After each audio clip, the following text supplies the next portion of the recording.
berhenti sementara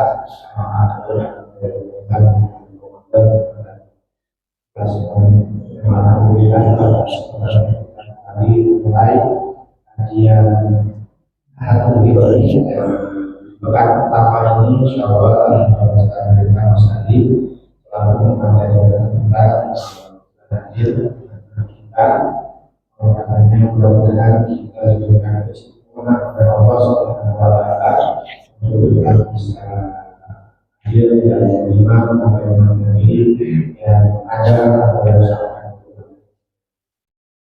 dan insyaallah kita awali pertemuan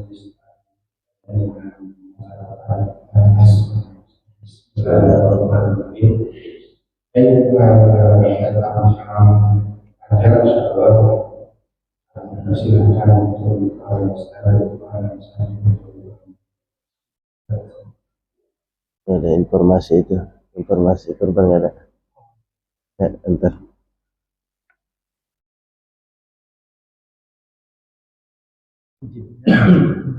Oh, ya. Assalamualaikum warahmatullahi wabarakatuh.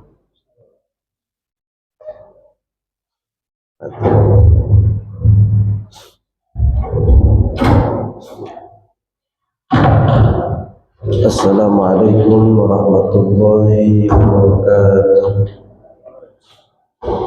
Alhamdulillahi rabbil alamin wal 'aqibatu lil muttaqin wa la 'udwana illa 'alal zalimin. Asyhadu an la ilaha illallah wa asyhadu anna Muhammadan 'abduhu wa rasuluhu shadiqul wa'dil amin. Allahumma shalli wa sallim ala sayyidina Muhammadin wa ala ali sayyidina Muhammad. ولا حول ولا قوة إلا بالله العلي العظيم سبحانك لا علم لنا إلا ما علمتنا إنك أنت العليم الحكيم ولا حول ولا قوة إلا بالله العلي العظيم. ما بعد para hadirin jamaah muslimin wal muslimat rahimakumullah yang saya hormati dan semoga Allah muliakan. Alhamdulillah pada saat ini kita bisa berkumpul pada sholat subuh masih tetap istiqomah sampai akhir.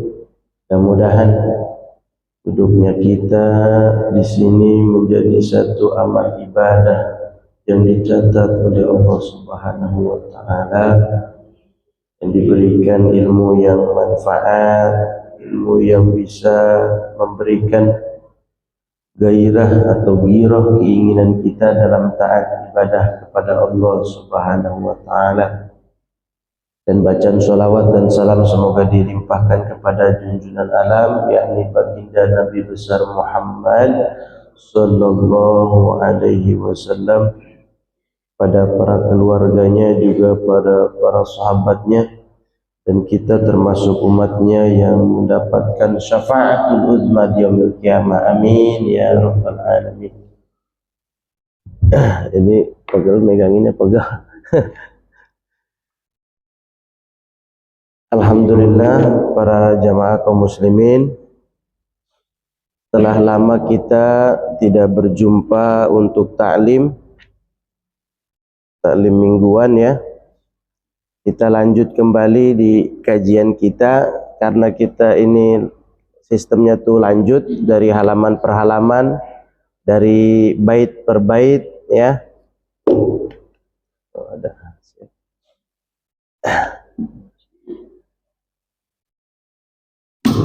Dari hadis per hadis ya, cukup bagus. Kemudian dari makalah per makalah, dari bab per bab.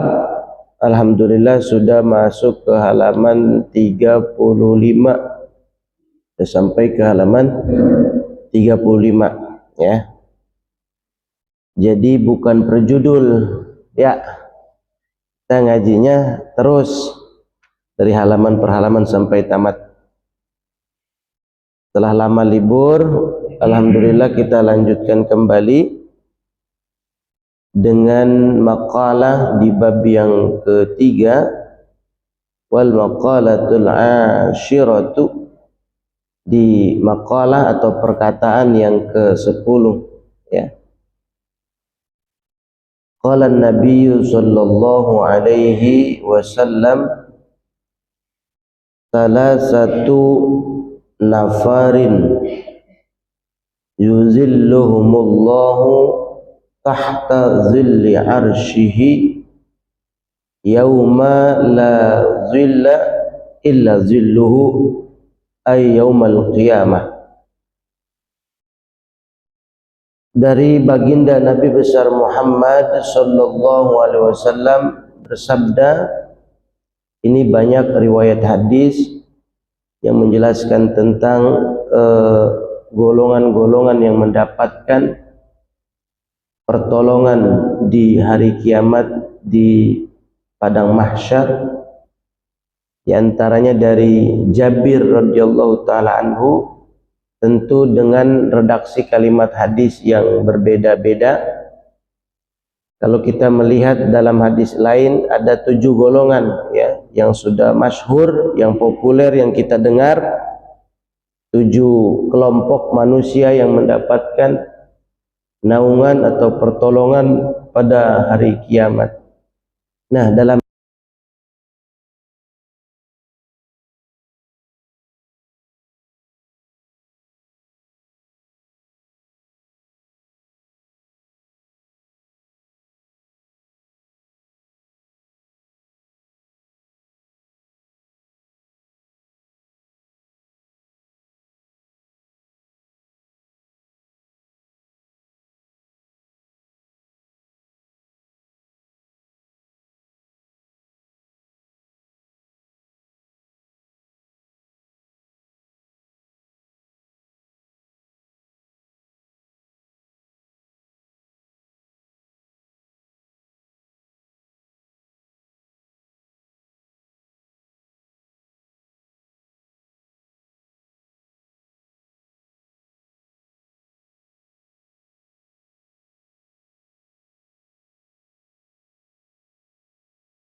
tidak menyenangkan ya. Waktu yang tidak menyenangkan disebutnya awqatul masyaqqah. Waktu yang payah yang kita kiranya kalau nggak dipaksain mah nggak bakal kena air wudhu gitu. Nah, pada saat itu ia paksakan untuk berwudhu untuk melaksanakan sholat dan lain sebagainya. Nah, orang-orang yang berwudhu dalam keadaan seperti itu berarti mau melaksanakan perintah Allah Subhanahu wa taala, yang paksakan semuanya demi memenuhi panggilan Allah Subhanahu wa taala. Tentu dengan wudu yang baik, dengan wudu yang benar ya. Yang diajarkan dalam kitab-kitab apa Pak? Fikih ya. Dengan niat yang wali ya. Kemudian juga sampai doa-doanya sampai selesai. Dalam kitab-kitab fikih dijelaskan ya bagaimana kita berwudu dengan sempurna, bukan capung cebok tuh nggak capung cebok. Belum pernah lihat capung cebok ya, jadi kita doang bilang jadi bukan asal kena air terus beres gitu ya, tapi banyak yang kita perhatikan ya, artinya buat contoh itu bukan berarti untuk menjatuhkan orang atau menjelekkan orang, tapi kalau kita lihat di mana-mana di masjid-masjid besar atau kita singgah di mana, itu kalau kita lagi wudu ada cepat sekali, hebat berarti dia sakti. Harusnya wudunya dengan baik dan benar, tapi tidak ada anggota tubuh yang tidak terbasuh. Jadi wudunya dengan baik, bukan sekedar basah. Yaitu diaturnya dalam ilmu fikih. Sekedar basah namun memenuhi syarat sah rukun wudunya ya. Itu penting juga kita ketahui bahwasanya dengan niat berwudu kemudian dengan tekad yang kuat dalam keadaan makarih, dalam keadaan waktu yang kurang mengenakan badan, kemudian kita wudu dengan waktu itu waktu yang dingin, maka Nabi katakan al-mutawaddi'u fil makarih, orang-orang yang berwudu dalam waktu keadaan seperti itu Allah Subhanahu wa taala berikan pertolongan pada hari kiamat. Gitu. Ya. Kemudian yang kedua, tadi ada berapa jumlahnya? Ada berapa Pak? Ngantuk ya, enggak nyimak. 3. Ada 3 ya. Ada 3 golongan manusia yang mendapatkan pertolongan Allah Subhanahu wa taala. Yang pertama adalah al-mutawaddi, orang yang berwudu dalam keadaan waktu yang sangat dingin. Ya. Biarkan cuacanya yang dingin, asal jangan sikapmu yang dingin. Repot kalau udah sikap dingin ya. Jadi cuacanya aja yang dingin ya. Yang kedua Nabi katakan wal mashi ilal masajid fi dhullami li ajli sholatil jamaah. Yang kedua golongan manusia yang mendapatkan pertolongan atau naungan di arasnya Allah, yaitu orang-orang yang berjalan ke masjid ilal masajid fi dhullami, dalam keadaan waktu yang gelap gulita. Zulam ya, zulam itu artinya gelap poek, enggak kelihatan, gelap ya. Poek itu apa? Gelap banget. Jadi udah enggak kelihatan jalan. Kalau enggak pakai tongkat bakal bisa jatuh itu kalau saking gelapnya.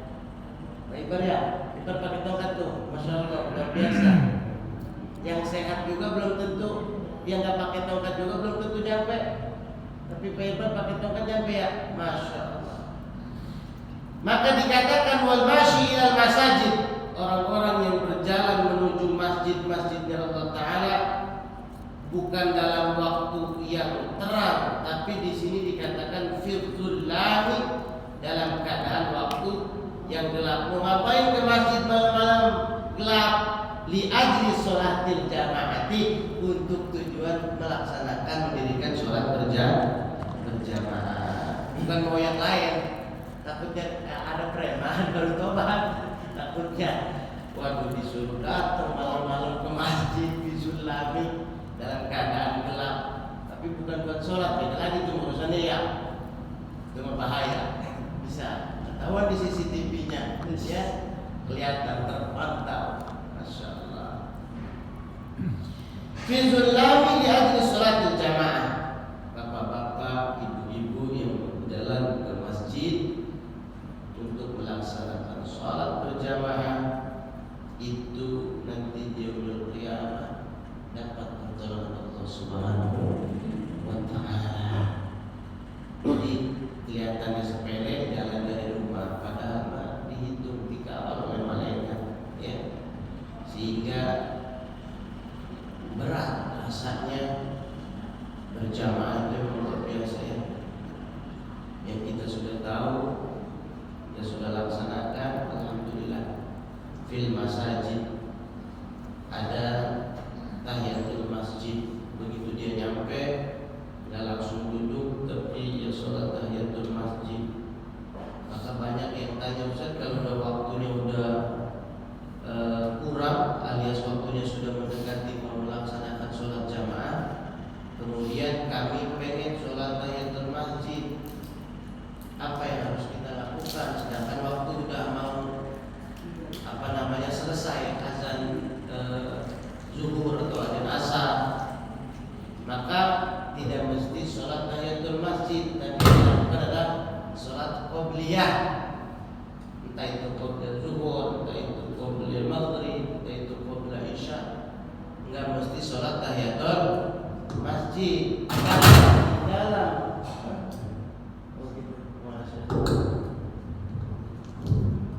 Di dalam sholat sunnah qobliyah sudah termasuk sholat sunnah tahiyatul masjid, ya. Waktu saya ngajar di tempat-tempat lain banyak yang tanya gitu, kalau udah ketinggalan sholat tahiyatul masjid gimana? Sedangkan saya pengen sholat aja langsung qobliyah zuhur atau qobliyah maghrib, qobliyah isya, itu di dalam sholat itu sudah termasuk sholat tahiyatul masjid, yakni memuliakan masjid. Seperti orang sholat syukril wudu, ya. Orang yang tak berwudu mah nggak ada kesunahan sholat syukril wudu, artinya bersyukur karena telah berwudu, itu sholat syukril wudu namanya. Nah, begitu masuk masjid ya sholat sunnah, makanya banyak lebihnya. Kalau kata guru saya, banyak tambahnya kalau ke masjid. Kalau di rumah kan cuma sholat isya ya isya aja, nggak ada qobliyah, nggak ada ba'diyah, bener nggak? Saya gitu, atau kalau yang lain. Kalau saya gitu, kalau sholat di rumah isya ya paling isya doang, nggak ada qobliyah, nggak ada ba'diyah, hilang. Tapi kalau di masjid mah ada tambahnya, bajunya juga rapi kalau ke masjid kan, cakep, kemudian juga ba'diyahnya dikerjakan, ya. Tapi kalau di rumah beres, udah beres aja gitu. Makanya banyak tambahnya. Nah, wal masyi ilal masajid, tujuan berangkat ke masjid, maka kalimatnya ilal masajid, awalnya masjidun, masjid, tapi kalau masajid itu jamak, artinya bukan ke satu masjid saja, dia ke masjid lain juga berangkat gitu, ya, bukan ke SM saja, bukan ke Sufatul Marwah saja, tempat lain dia berangkat, ke tempat lain juga dia jalan ke masjid lain. Ilal masajid, sering pergi ke masjid, fil zulami, dalam waktu keadaan gelap, untuk sholat jamaah, ya. Ada dalam riwayat lain intizar sholat ba'da sholat, melaksanakan sholat setelah sholat, artinya ia tunggu maghrib sampai isya, dia tunggu di masjid, atau dari zuhur dia tunggu sampai asar, atau dari subuh sampai maghrib lagi ditungguin, orangnya tentunya enggak dikunci pintunya, enggak pulang-pulang, ya. Artinya menunggu sholat ba'da sholat termasuk kebaikan yang luar biasa. Wal masjid dan masajid, sama orang yang berjalan menuju masjid dalam keadaan gelap, lihat di sholat berjamaah, dia jalan untuk melaksanakan sholat jamaah, maka kata Nabi, tahta zilli arsyihi, orang tersebut akan dilindungi dan dinaungi oleh Allah Subhanahu wa taala. Amin ya rabbal alamin. Mudah-mudahan kita termasuk golongan yang ke-1, yang kedua juga. Amin. Yang ke berapa sekarang? 3. Wa mut'imul jai'i, yaitu kelompok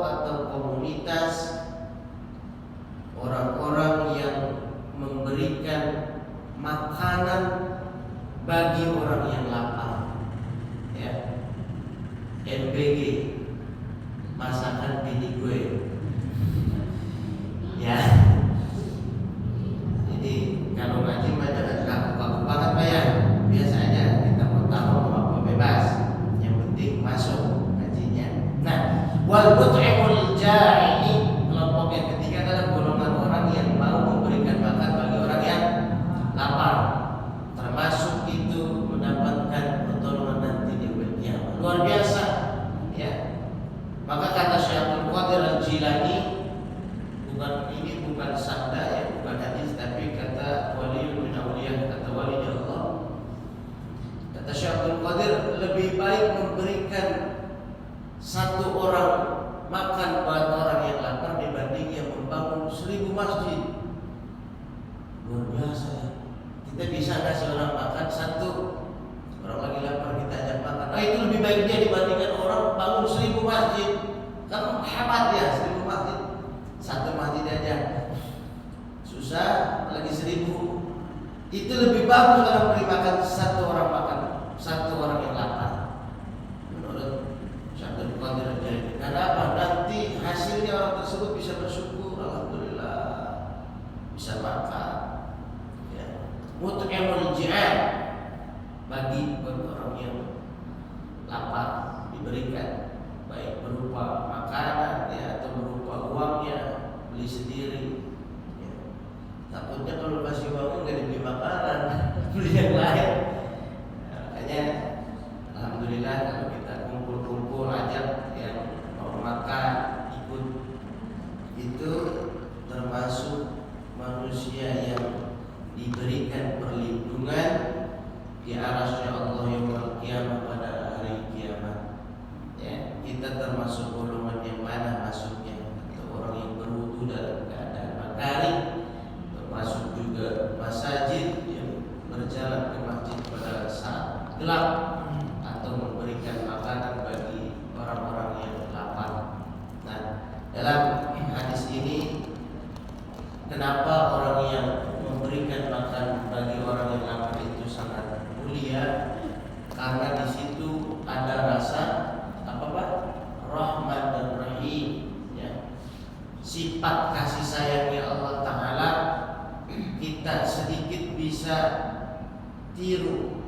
Kita sayang, mengasihi dan menyayangi bagi orang-orang yang lapar. Satu ketika Nabi Ibrahim alaihissalam ditanya tentang pangkat atau derajat Khalilullah, kekasih Allah Ta'ala. Ayyu syai'in ittakhadallahu khalila, ya Ibrahim, wahai Nabi Ibrahim, apa gerangan yang engkau dapati gelar Khalilullah, yaitu kekasih Allah? Pekerjaan apa yang kau lakukan sehingga kau begitu mulia, kau begitu agung? Maka Nabi Ibrahim katakan, qala bisalasati asya. Ini kolerasinya nyambung kepada mut'imul ja'i, maksudnya memberikan orang yang lapar, beri makan orang yang lapar. Saya bisa mendapatkan kemuliaan ini dengan 3 perkara, dengan 3 pekerjaan. Yang pertama adalah ikhtaratu amrullahi ta'ala ala amri ghairi. Yang pertama, saya memilih lebih utama mementingkan perintah Allah Ta'ala dibandingkan perintah selain Allah. Makanya waktu kurban ya, begitu baru punya anak, dasar pendek dari zaman dulu ya, terus begitu punya anak disuruh sembelih, nggak banyak bicara udah ya. Yang sekiranya nggak masuk akal kan kita, masa ini begini bener apa enggak ini? Masa punya anak-anak suruh potong, gitu bahasa kitanya. Tapi nggak mikir ke situ. Ikhtara amrullah, aku memilih perintah Allah. Karena dalam ayatnya juga begitu. Kemudian unzur madza qala ya bunayya, bagaimana pendapatmu wahai anakku? Engkau harus disembelih. Apa kata Ismail? Wahai ayahku, lakukanlah. If'al madza tu'mar, itu merupakan perintah Allah Ta'ala. Mudah-mudahan kami termasuk golongan orang-orang yang saleh di dalamnya. Sembelihlah Surya, anak orang Kemudian malaikat diperintah Allah Ta'ala untuk membawa gibas, ya, kabsi yang besar, domba besar. Kemudian digantikan Nabi Ismail alaihissalam pada domba tersebut. Nah, Nabi Ismailnya ada nggak? Hilang nggak? Pada saat mau dipotong masih ada apa nggak Nabi Ismailnya, Pak? Ada. Artinya apa? Sesuatu yang kita korbankan nggak hilang sebenarnya, tapi digantikan dengan yang lain. Artinya Nabi Ismail kan yang dikorbankan Nabi, ini orang manusia, bukan binatang. Manusianya mah ada, Nabi Ismailnya ada, nggak disembelih, tapi digantikan dengan seekor domba yang besar. Artinya yang kita korbankan juntrungannya, wujudnya memang ada, apa memang hilang, disembelih, tapi Allah gantikan lebih banyak lagi. Nanti orang-orang yang berinfak, orang-orang yang berkurban, itu akan lebih besar lagi nanti pahalanya di sisi Allah Subhanahu wa Ta'ala. Makanya beruntunglah orang-orang yang bisa berkurban, ya. Kami hanya bisa berkurban perasaan. Dia berkurban 3.750.000 begitu. Panitianya Pak Agus. Ada Pak Yurtalin, luar biasa. Pak RT termasuk, kita bagian yang potong aja, ya. Luar biasa. Nah, artinya yang dikurbankan enggak hilang, ada Nabi Ismailnya. Duit yang kita keluarkan enggak hilang, bahkan bertambah. Nah, perintah yang pertama, perilaku yang dilakukan Nabi Ibrahim alaihissalam adalah yang pertama, lebih memilih perintah Allah Subhanahu wa Ta'ala dibandingkan perintah yang lain. Itu yang membuat Nabi Ibrahim mulia, Khalilullah, mendapat gelar kekasih Allah Subhanahu wa Ta'ala. Yang kedua adalah wa mahmadu bima takaffalallahu li, aku tidak pernah merisaukan sesuatu, ya, yang telah ditanggung oleh Allah untukku. Artinya setiap yang dijamin, yakni rezeki berupa kehidupan, tidak pernah risau, ya. Yang dipikirkan adalah kehidupan akhirat atau perintah Allah Ta'ala. Itu yang kedua, lebih bersyukur, tidak merisaukan apa yang Allah takdirkan untuknya, ya. Yang membuat Nabi Ibrahim mendapat gelar Khalil. Yang ketiga adalah wa ma ta'asyaitu wa ma tabaddaitu. Maksudnya di sini dikatakan ay ma akaltu waqtal masai, ay ma akaltu waqtal ghadati illa ma'adhaif. Saya tidak akan makan pagi dan saya tidak akan pernah makan sore illa ma'adhaif, kecuali saya makan bersama tamu, ya. Itu yang membuat Nabi Ibrahim mendapat gelar Khalilullah. Saya tidak pernah makan pagi, kagak pernah makan sore, kecuali saya makan bersama teman, bersama tamu, bersama orang lain, kasih makan orang yang lapar. Bahkan dikatakan Nabi Ibrahim alaihissalam yamshi mailan aw milaini li talabi man ya'kulu ma'ahu.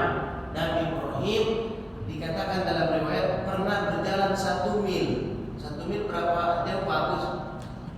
1 mil, pokoknya 1 mil, bahkan aw milaini atau 2 mil.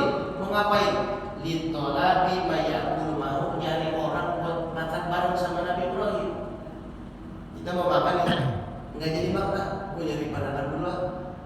Gimana? Nyari orang buat makan bersama sama, ya. Bukan dipoto terus diposting makan enak, tapi nggak diajak makan orangnya. Ini mah ngajak makan orang, cari makan buat bersama-sama, mencari orang buat makan sama-sama, ya. Sampai dikatakan 1 mil, 2 mil dari sini kemana kita dicari sama Nabi Ibrahim. Makanya itu yang membuat Nabi Ibrahim mulia, mendapatkan gelar Khalilullah, ya. Orang-orang yang memberi makan makanan bagi orang yang lapar, maka termasuk itu tahta zilli arsyihi, mendapatkan naungan pertolongan di yaumil kiamat dari Allah Subhanahu wa Ta'ala. Bahkan kalau kita bisa lihat, pengen niru sifat Nabi Ibrahim, gampang, banyak. Ada orang ajak makan, ada orang tawarin makan, tawarin aja, mau makan nggak? Tawarin doa kayak musim apa tuh corona, ya, cuci tangan nggak diajak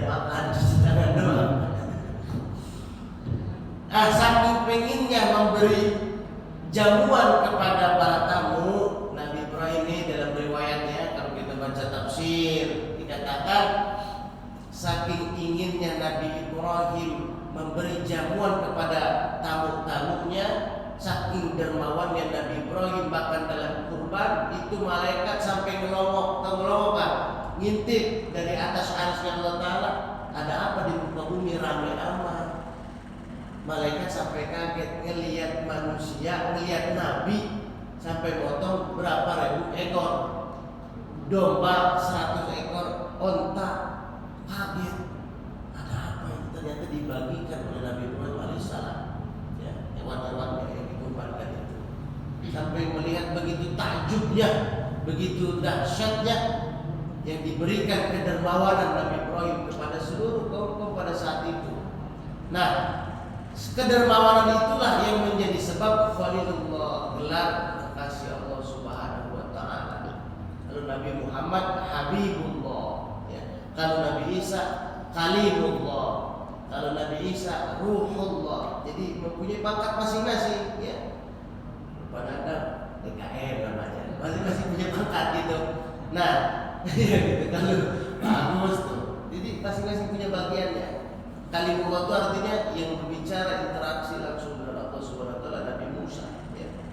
Saking hebatnya pengen mendengar syahdu dengan Allah Ta'ala, sampai naik ke bukit Turisina, lupa namanya di dunia, biasa pakai peralatan dunia. Nabi kan manusia, biasa pakai sendal, pakai baju. Nah pada saat kemudian naik bertemu dengan Allah Ta'ala di bukit Turisina, beliau naik ke bukit itu, Nabi Isa memakai sendal pada saat itu, terompak. Ya Musa ikhla na'laika, wahai Musa, copotlah sendalmu. Jadi kalau mau naik jangan dibawa apa yang mengikut di badannya. Kalau mau bertemu dengan seseorang, karena kan bertemu Nabi dengan Allah, kita hikmahnya dengan cerita itu, ketika Nabi Musa disuruh copot sendalnya, maksudnya apa? Copot pangkat dulu, copot jabatan dulu, copot dirinya, lepas dulu. Kalau mau bertemu dengan orang-orang yang lebih tinggi derajatnya, kita mengaji sama orang, copot dulu pangkat kita, copot dulu. Apa nantinya? Kosongin dulu. Kalau sudah kosong, dituangin bakal penuh, Pak. Paham nggak kira-kira? Jadi kalau udah penuh duluan, udah gak bakal mau dengar nantinya. Nah itu gue udah tahu, nggak mau dengar karena udah merasa penuh. Maksudnya apa? Kosongkan semua apa yang kita punya. Pada saat kita taklim ke guru kita, padahal guru kita udah cerita hampir 1000 kali, tapi kita merasa baru. Oh iya, kayak baru dengar, padahal udah sering dengar. Itu disebutnya puncak keilmuan seseorang, ketabahan seseorang. Ada orang cerita, Pak, kepada kita, padahal cerita itu kita yang lebih paham. Dia bercerita kepada kita, pura-pura kita kayak baru dengar. Oh gitu ya. Itu puncak ketawaduan orang begitu, Pak.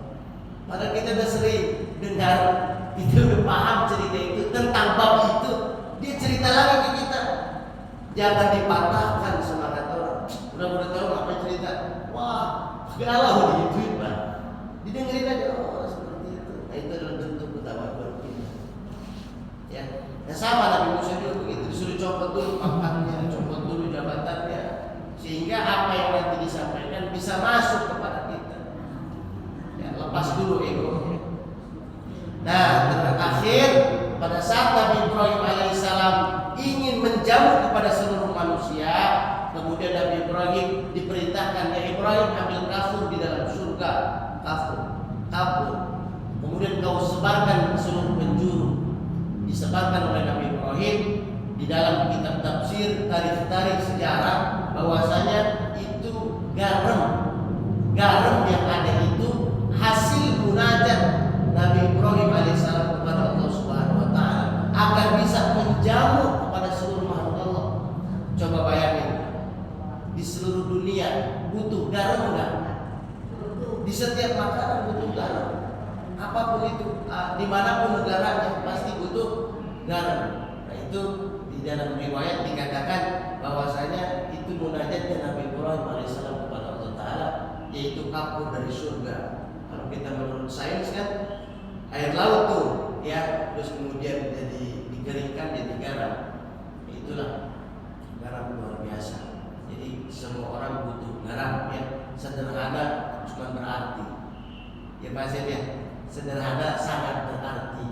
Kayak air putih, walaupun dia bening tapi luar biasa berarti buat kita. Nah itu seperti itulah kehidupannya. Ada di lingkungan kita ada yang seperti air biasa aja tapi kepake gitu.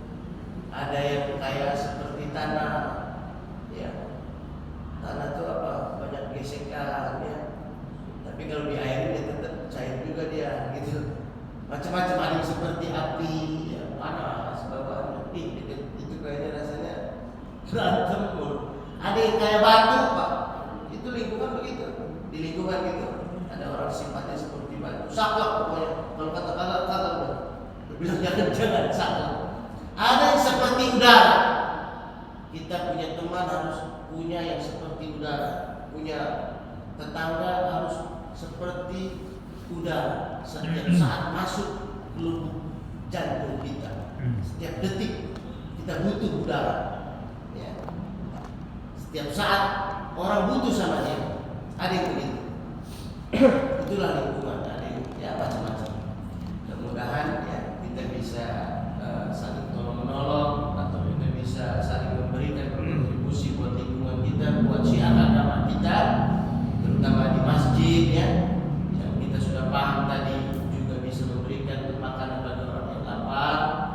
Kita bisa meramaikan masjid, syiar ya di masjid tercinta kita, dan juga kita munajat terakhir. Kita berdoa kepada Allah Subhanahu wa taala mudah-mudahan bagi mutasaddiqin wal mutasaddiqat, orang-orang yang bersedekah berinfak untuk masjid Shafatul Marwah, mudah-mudahan Allah berikan keberkahan dalam hidupnya, Allah jemparkan luaskan rezekinya, Allah tenteramkan dan rukunkan keluarganya, dan Allah berikan turunan anak cucu yang saleh dan salehah yang mau berinfak untuk keperluan masjid ya.